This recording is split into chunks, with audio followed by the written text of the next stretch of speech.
அத்தியாயம் 34. செங்கல்பட்டு டிஸ்ட்ரிக்டில் உள்ள கரணை என்ற கிராமத்தில் அந்த கேம்ப் ஏற்பாடு செய்யப்பட்டு இருந்தது. மொத்தம் 20 பேர் டாக்டர் மற்றும் நர்ஸ் என்று அதில் ஊர்மிளாவும் உண்டு. அவள் வீட்டில் தாங்கள் அழைத்து போய் கொண்டு வந்து விடுவதாக பிரபா சொல்லி இருந்தாள். அங்கு எல்லா ஏற்பாடும் கௌஷிக் செய்திருந்தான். அவனுக்கு அன்று மிக முக்கியமான மீட்டிங் இருந்ததால் அவன் ஆபீஸில் உள்ள ஒருவரை இங்கு அனுப்பியிருந்தான். அருகில் உள்ள கிராமத்திலும் இவர்கள் கேம்ப் நடத்துவது பற்றி சொல்லி இருந்ததால் கூட்டம் நிறைய இருந்தது. ரமணனின் ஃப்ரெண்ட்ஸ் இரண்டொருவர் வந்திருந்தனர். அங்குள்ள ஸ்கூலில் ஒவ்வொரு டாக்டருக்கும் தனித்தனி கிளாஸ் ரூமில் தடுப்பு ஏற்பாடு செய்து மக்களை பரிசோதிக்க ஏற்பாடு செய்யப்பட்டு இருந்தது. மெடிசன்ஸ் தன் செலவில் கொஞ்சம் பிரபாவும் வாங்கி வந்திருந்தாள். எல்லா டாக்டர்ஸும் தாங்கள் ரெக்கமெண்ட் பண்ணும் மெடிசன்ஸ் கொஞ்சம் அவர்கள் செலவில் கொண்டு வந்திருந்தனர்.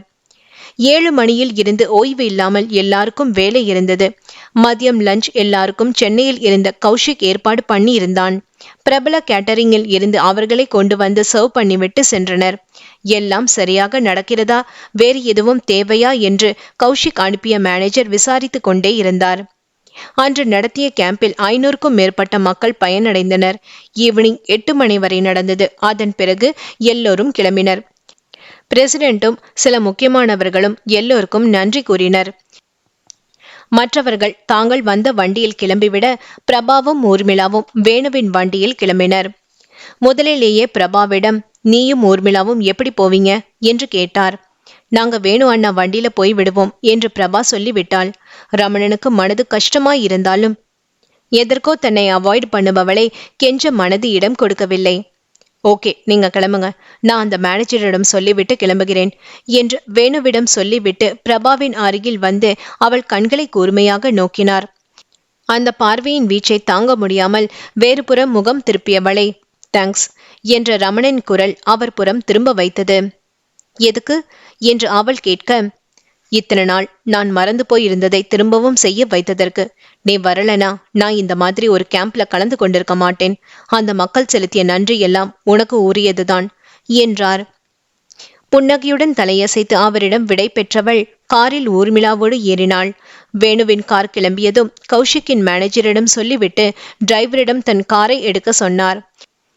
சென்னை அவுட்டர் வந்ததும் டிரைவரிடம் நீ இறங்கிக்கோ என்றவர் அவனிடம் 500 ரூபாயை கொடுத்து அவனை அனுப்பிவிட்டு காரை எடுத்தார்.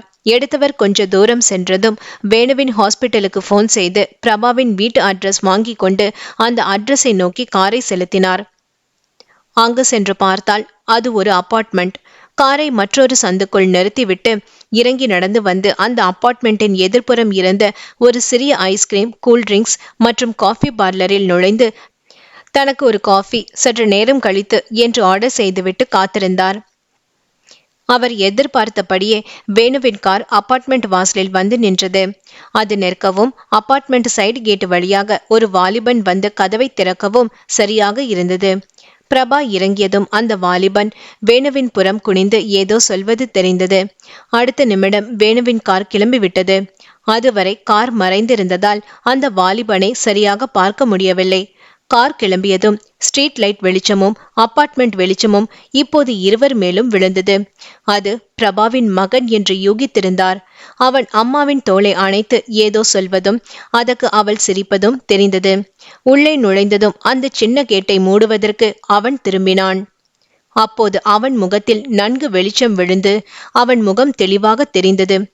அட, கௌஷிக் இங்கே எங்க என்று நினைத்தவர் எதற்காக கௌஷிக் இங்கே வர வேண்டும் என்று நினைத்தார். மனம் ஏதேதோ கணக்கு போட்டது. இப்படி இருக்குமோ என்ற எண்ணத்தில் தலை சுற்றி போயிற்று. அவர்கள் உள்ளே சென்று விட்டனர்.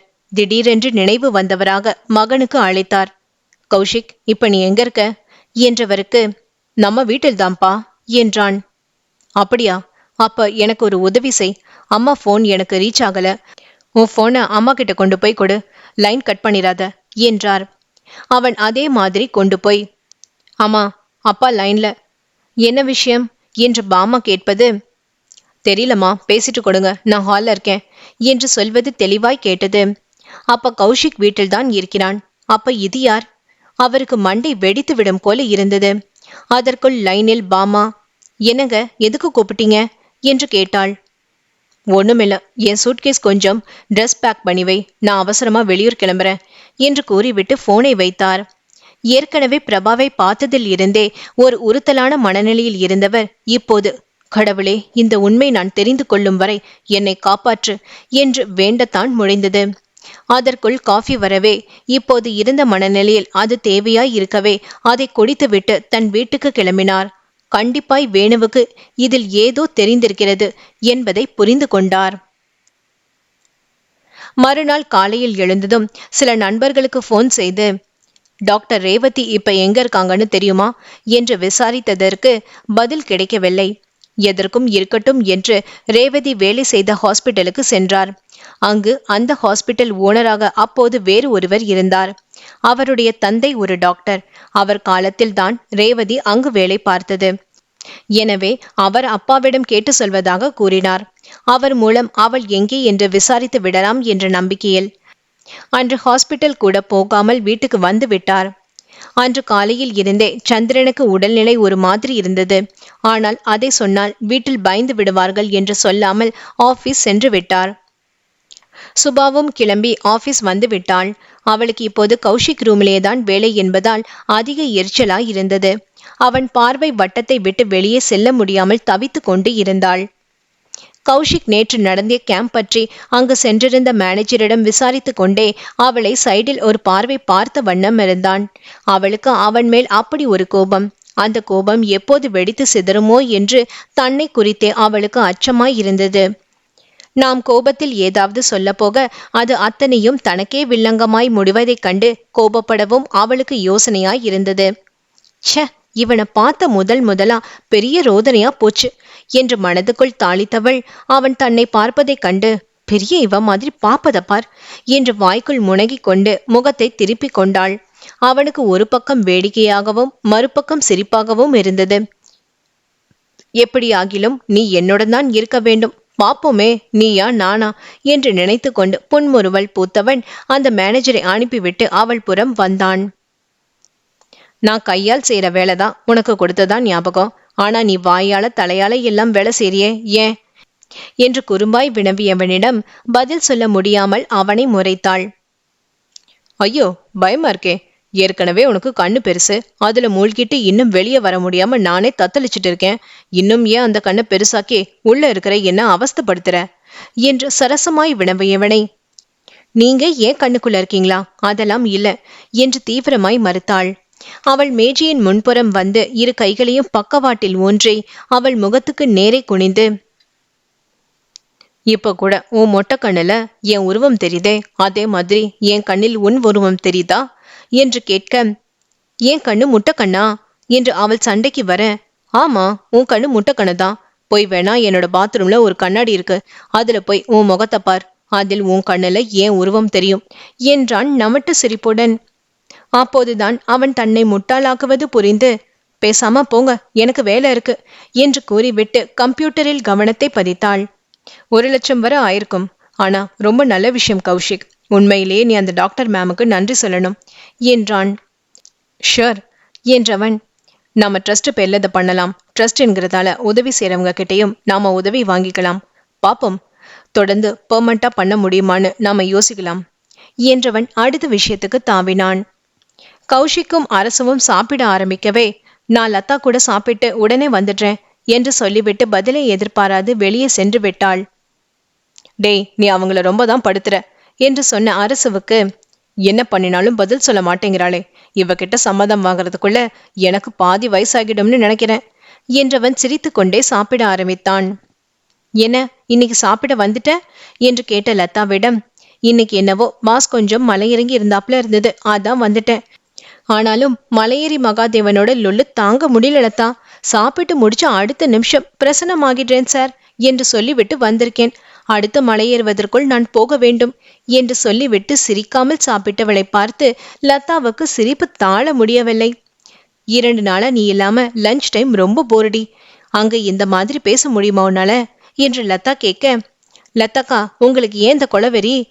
நான் அவருக்கு வச்ச பட்ட பேர் சொல்லி அவர்கிட்டயே பேச முடியுமா? ஒருவேளை நான் அப்படி பேசினா என்னை வீட்டுக்கு அனுப்புவாரா? அப்படின்னா பேசலாம். இங்கதான் நான் ஒண்ணு நினைக்க அவர் ஒண்ணு ஆர்டர் போட்டேன்னு கிழக்கையும் மேற்குமா இழுத்துட்டு இருக்குதே, எதுக்கு இந்த வம்பு இந்த நிமிஷம் உங்களை பார்த்தேன், சந்தோஷமா சிரிச்சேன். அப்புறம் அங்க போய் மலையேறி மகாதேவன் என்ன சொல்லுதோ அதுக்கு தகுந்தாற்போல் ஆக்ட் விட்டுக்க வேண்டியதுதான் என்று சொல்லிவிட்டு கை கழுவ எழுந்து டைனிங் ஹாலை விட்டு வெளியே வந்தவள் அப்போதுதான் அங்கிருந்த வாசலில் இருந்து நகர்ந்து சென்ற கௌஷிக்கை பார்த்து அதிர்ந்து நின்றாள். அது கௌஷிக் தான் என்று உறுதியாய் தெரிந்தது. அவன் உயரமும் நடையும் அவளுக்கு மனதில் பதிந்து போய் இருந்தது. அட கடவுளே, இவன் எதுவரை நம்ம பேச்ச கேட்டானோ என்று மனதுக்குள் நினைத்தவள், சரி வரது வரட்டும் என்று நினைத்து கொண்டு கை கழுவி விட்டு வந்தாள். கொஞ்சம் நேரம் இரேன் என்று கேட்ட லதாவிடம், வேண்டாம், ஏற்கனவே இப்போதுதான் நான் இங்கே எம்டியை பார்த்தேன் என்று சொல்லி முடிப்பதற்குள், ஐயோ அப்படியா என்று அவள் நெஞ்சில் கை வைத்து கொண்டாள். அதுக்கு நீங்க ஏன் நெஞ்சில் கை வைக்கிறீங்க? நான் தலையில கை வைத்தாலாவது பொருத்தமா இருக்கும். விடுங்க, என்னத்தான் சொல்றார் பாப்போம் என்று லதாவிடம் கூறிவிட்டு எம்டி ரூமை நோக்கி சென்றாள். உள்ளே வந்த சுபாவை குறுகுருவென்று பார்த்தவன் ஒன்றும் சொல்லவில்லை. அவளை அழைத்து வேறு ஒரு வேலை கொடுத்துவிட்டு தன் வேலையை பார்க்க ஆரம்பித்தான். சுபா வேலை செய்து கொண்டு இருந்தாலும் மனவென்னவோ அவன் எப்போது திட்டுவானோ அல்லது எனக்கு நிக்நேம் வைத்து பேசவா உனக்கு சேலரி கொடுக்கிறேன் என்று கேட்பானோ என்று பயந்து கொண்டிருந்தாள். ஆனால் அவன் எதுவும் கேட்காமல் கம்ப்யூட்டரில் ஏதோ வேலை செய்து கொண்டு இருந்தான். அவள்தான் நிலையில்லாமல் நகத்தை கடிக்கவும் தலையில் பென்சிலால் தட்டி கொள்வதுமாய் இருந்தாள். அதை பார்த்துவிட்டு, இத பேசும் முன்னாடியே யோசிச்சிருக்கணும், இப்போ மண்டையில தட்டி என்ன பிரயோஜனம் என்றான் தன் கம்ப்யூட்டரில் இருந்து கண்ணை எடுக்காமலே. இவனுக்கு உடம்பெல்லாம் கண்ணு என்று அவள் மனதுக்குள் நினைக்கவும், அதான் பல கம்பெனியை மேனேஜ் பண்ண முடியுது என்று அடுத்த பதில் வந்து விழுந்தது. அவன் அலட்டல் தாங்க முடியாமல், அப்பா சாமி, நீங்க பெரிய புத்திசாலி, எல்லாம் தெரிஞ்ச வல்லவர், போதுமா எங்களுக்கு எல்லாம் என்றவள் 0 என்பதாக வட்டம் போட்டு காட்டி, அவ்வளவுதான் தெரியும், ஆனா நாங்க உங்களை மாதிரி ஒட்டு கேட்க மாட்டோம் என்றாள். ஹஹஹா என்று அடக்க மாட்டாமல் வாய்விட்டு சிரித்தவன், சுபா, இன்றுதான் நீ பெரிய உண்மையை ஒத்துக்கொண்டிருக்கிறாய் என்றான். யார் ஓட்டு கேட்டா? நீ உன் போனை வச்சுட்டு போயிட்ட, அது அடிச்சுட்டே இருந்தது, சரி கொடுத்துட்டு போகலாமேன்னு வந்தேன். ஆனா நீ என்ன ஓட்டிக்கொண்டு இருப்பதை பார்த்ததும் உள்ள வராம திரும்ப வந்துட்டேன் என்றான். அவளுக்கு அவமானத்தில் முகம் சிவந்து விட்டது. என்ன என்பது போல் புருவத்தை உயர்த்தியவனிடம், சாரி, நான் வேணும்னு உங்களை சொல்லல, சும்மா விளையாட்டுக்கு என்று இழுத்தாள். அவன் ஒன்றும் சொல்லாததில் நிம்மதி அடைந்தவள் மனதுக்குள், ஹேய், உனக்கு இது தேவையா என்று வடிவேலு பாணியில் தன்னை சாடியவள் அமைதியாக தன் வேலையை பார்க்க துவங்கினாள். அன்று இரவு தனக்கு ஒன்றும் சாப்பிட வேண்டாம் என்று சந்திரன் படுத்து கொண்டார். கமலினி என்ன செய்து என்று கேட்டதற்கு, கேஸ் டபுள் மாதிரி தெரியுது என்றதும் அத்தை அவளிடம், கொஞ்சம் பெருங்காயத்தை மோரில் கரைத்து கூட அவனுக்கு குடிச்சிட்டு படுக்கட்டும் என்று சொல்லவும் அதையே குடித்துவிட்டு படுத்து விட்டார். அதிகாலை 4 மணி அளவில் அவர் நெஞ்சு வழியில் கமலினியை எழுப்ப அவள் மகளை எழுப்பினாள். சுபா, அப்பாவை பாரு, நெஞ்சு வலிக்குதுன்னு சொல்றார், எனக்கு என்னமோ பயமா இருக்கு என்று அழத் துவங்கவும் சுபாவும் அப்பாவை பார்த்து பயந்து போனாள். ஆனாலும் இயல்பாய் உள்ள தைரியம் தலை தூக்க இது அழும் நேரம் அல்ல என்பதை உணர்ந்து பிரபாவின் விசிட்டிங் கார்டை தேடி எடுத்து அவளுக்கு போன் செய்தாள். இந்த அதிகாலையில் யார் போன் செய்வது என்று நினைத்து கொண்டே போனை அட்டன் செய்து காதில் வைத்தவள், ஹலோ என்றதும், மேம், நான் தான் சுபா, கௌஷிக் சார் ஆபீஸ்ல வேலை செய்றேனே என்றதும் அவளுக்கு நினைவு வந்துவிட்டது. ஓ சொல்லுமா, எதுவும் எமர்ஜென்சியா என்று அவளாகவே கேட்கவும் நிலைமையை எடுத்துரைத்தாள். நிலைமையை புரிந்து கொண்ட பிரபா சில முதலுதவிகளை அவளிடம் விளக்கிவிட்டு, உன் அட்ரஸ் இந்த செல்லுக்கு மெசேஜ் அனுப்பு, நான் இமிடியேட்டா ஆம்புலன்ஸ் அனுப்புறேன், உங்க அப்பாவை கூட்டிட்டு வந்துடு, நான் இப்பவே கிளம்பி வந்து அப்பாவை பாக்குறேன் என்று கூறிவிட்டு அடுத்த ஹாஸ்பிட்டலுக்கு அழைத்து இந்த அட்ரஸுக்கு ஆம்புலன்ஸ் அனுப்புமாறு பணிந்து விட்டு அவர்கள் வந்ததும் எந்த மாதிரி ட்ரீட்மெண்ட் கொடுக்க வேண்டும் என்பதை டியூட்டி டாக்டரிடம் பேசிவிட்டு போனை வைத்தவள் தன் மகனை அழைத்தாள். என்னம்மா என்று வந்தவனிடம், கௌதம் ப்ளீஸ் என்னை கொஞ்சம் ஹாஸ்பிட்டலில் ட்ராப் பண்ணிட, ஒரு எமர்ஜென்சி கேஸ் என்றவாறு பாத்ரூமுக்குள் புகுந்து கொண்டாள். அடுத்த அரை மணி நேரத்திற்குள் சந்திரன் ஹாஸ்பிட்டலில் இன்டென்சிவ் கேர் யூனிட்டில் அட்மிட் செய்யப்பட்டார். அவர் அட்மிட் செய்யப்பட்டு அவசர சிகிச்சைகள் நடைபெற்று கொண்டிருக்கையிலேயே பிரபாவும் வந்துவிட்டாள். வந்தவள் நேரே இன்டென்சிவ் கேர் யூனிட்டுக்கு விரைந்து செல்லவும் அதன் வாயிலில் காத்து நின்ற சுபாவை பார்த்தவள், டோன்ட் வரி என்று முதுகில் தட்டி கொடுத்துவிட்டு உள்ளே சென்று அனைத்து உபகரணங்களின் உதவியால் மூச்சு விட்டு கொண்டிருந்தவரை பார்த்து வானமே இடைந்து தலையில் விழுந்து விட்டதோ எனும் அளவு அதிர்ச்சி அடைந்து நின்றாள்.